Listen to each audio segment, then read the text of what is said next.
समास। समास शब्द संस्कृत धातु अस में सम उपसर्ग जोड़कर निर्मित हुआ है। अस धातु का अर्थ है संक्षेप करना।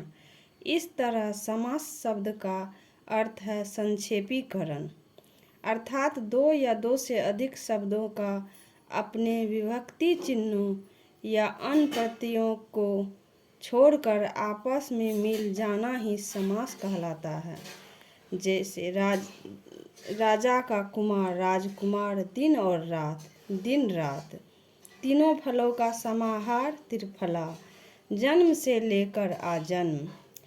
अर्थ के आधार पर समास 6 प्रकार के होते हैं: तत्पुरुष, कर्मधारय, द्विगु समास, द्वंद्व समास, अव्ययीभाव समास और बहुब्रीहि समास। तत्पुरुष समास: जिस समास में दूसरा पद प्रधान हो और पहला पद गौण हो वह तत्पुरुष समास कहलाता है।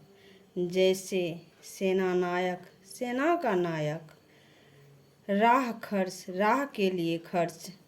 कर्मधारय समास: जिस समास में पूर्व पद तथा उत्तर पद में विशेषण, विशेष या उपमान, उपमेय संबंध हो कर्मधारय समास कहलाता है। जैसे नील गाय, नीली है जो गाय। महात्मा, महान है जो आत्मा। द्विगु समास: जिस समास में पूर्व पद संख्यावाचक विशेषण हो वह द्विगु समास कहलाता है। जैसे दोपहर, दो पहरों का समूह। चतुर्भुज, 4 भुजाओं का समूह।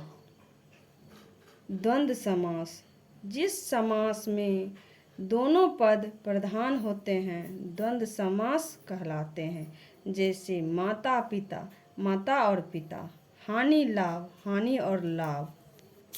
समास: जिस समास में पहला पद अव्यय हो उसे अव्ययीभाव समास कहते हैं। इसका पहला पद प्रधान होता है। यथाशक्ति, शक्ति के अनुसार। आजीवन, जीवन भर।